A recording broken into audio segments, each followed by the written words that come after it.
This video is brought to you by Ridge Wallet, a slim front pocket wallet available in carbon fiber and titanium. With more than 250,000 sold, a lifetime guarantee and free shipping, get 10% off with the code GOLDFISH at ridgewallet.com. Hello everyone, it's Seth, probably better known as Saffron Olive, and it's time for another Instant Deck Tech.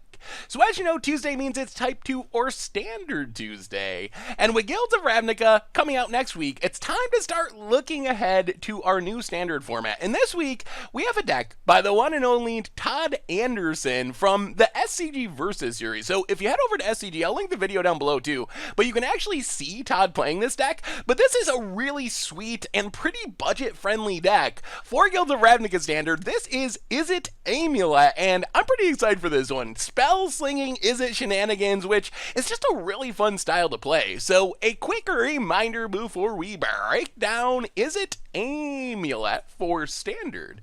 Also, I wanted to say Amulet. If you enjoy this deck and you want to see it made into videos, take a minute, click the like button, the subscribe button, leave a comment, anything you can do to support your deck, because whichever deck is most popular gets a shot at being made into videos next week. So Izzet Amulet is built around Primal Amulet, and this is a card that is really powerful, but couldn't really catch on in our previous standard because of Abrade. So Primal Amulet gives you a 4-mana artifact that makes your instants and sorceries 1 less to cast, and then after you cast 4 instant or sorceries, you get 4 charge counters. You get to flip it around into land form, which gives you Primal Wellspring, which is a land that taps for mana of any color, and if you use it to cast an instant or sorcery spell, you get to cast it twice. You double it, essentially, copying that spell if you cast it with that land. So Primal Amulet is kind of the centerpiece of this deck, and it's joined by Goblin Electromancer, another new addition to the standard format, a reprint really, that also makes instants and sorceries cost 1 less to cast. So suddenly, all of our instants and sorceries are getting really, really cheap. And without Abrade around to ruin our Primal Amulets, the plan of playing a do-nothing 4-mana artifact suddenly becomes a lot more appealing in Standard. The other sweet new addition, and kind of finisher for this deck, or one of our finishers, is Murmuring Mystic. Young Fly Romancer, as you might say. 4 mana, you get a 1/5, but whenever you cast an instant or sorcery, you get to make a 1/1 bird illusion token with flying. So we make all of our instants and sorceries super cheap, play a Murmuring Mystic, cast a bunch of instants or sorceries, lots of card draw spells to keep churning through our deck, make a bunch of bird tokens, and we can either win by just beating down with those bird tokens, or at least those bird tokens help keep us alive as we're drawing more cards, flipping our amulet, and working towards our spell base finish. So that's kind of the centerpiece of the deck and the exciting new cards of the deck.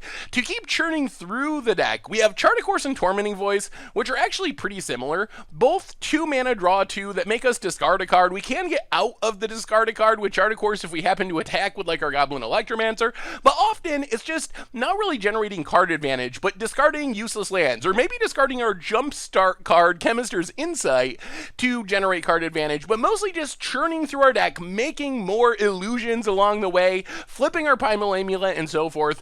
Chemister's Insight, pretty sweet in this deck, especially because it takes advantage of all of our cost reduction effects. So if we're casting this with a Primal Amulet and a Goblin Electromancer out, it's only 2 mana to draw 2, and then the Jumpstart also just 2 mana, making a ton of illusions, allowing us to get 2 counters on Primal Amulet with just 1 card. Also worth pointing that out about the rest of our draw spells. Like Chart a Course, it's fine at 2 mana, but it's really insane at 1 mana. If you get to the late game and have down your Primal Amulet, cards like Chart a Course and Tormenting Voice allow you to just 1 mana, draw a couple cards, cast another spell, draw a couple cards, make a huge board full of illusions, and flip Primal Amulet maybe in just 1 turn. For removal, we have a couple of early game options. Shiv and Fire takes down early game creatures. We can kick it, and the kicker does benefit from having our cost reduction effects to kill something bigger.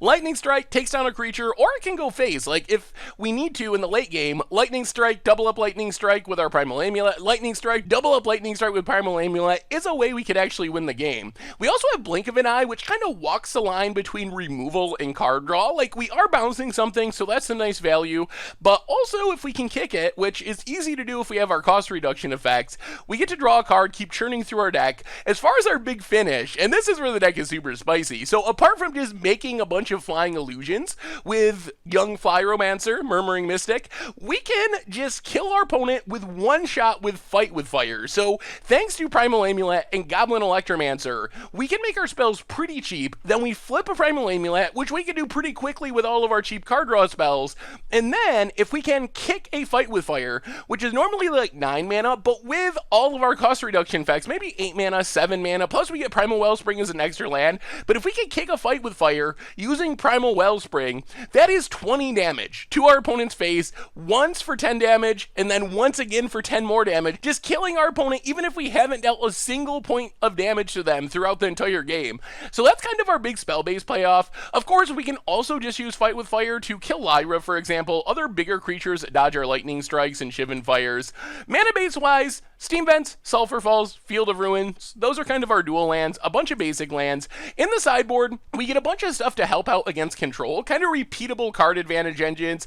The Mirari's Conjecture gets back spells from our graveyard, gives us another doubling effect to win with Fight with Fire. Ral Izzet Viceroy churns through our deck, maybe kills some bigger creatures, draws us cards. Firemind's Research is great against control. It's very slow, but it's something you can slip in on turn 2 beneath counter spells, and then as you're casting your spells, you're just building up charge counters, and then eventually you either just kill the opponent with damage or just draw a bunch of cards. So it's a great option as a sideboard card in a Spellslinger deck to fight against control decks. Negate Ionize gives us some counter spells. Fiery Cannonade gives us a sweeper, unless God forbid we run into the pirate deck, then all of a sudden we're really sad. But instant speed, 3 mana Pyroclasm, Field of Ruin to fight against those Search for Azkantas, and that is Izzet Amulet from Todd Anderson over at SCG. So check out the video again. I'll link it down below if you want to see Todd playing it. And that's better Instant Deck Tech for today. So thank you so much for watching. I hope you enjoyed the video, and I will talk to you soon. Thanks for watching the video. If you enjoyed it, help us out by clicking that like button down below.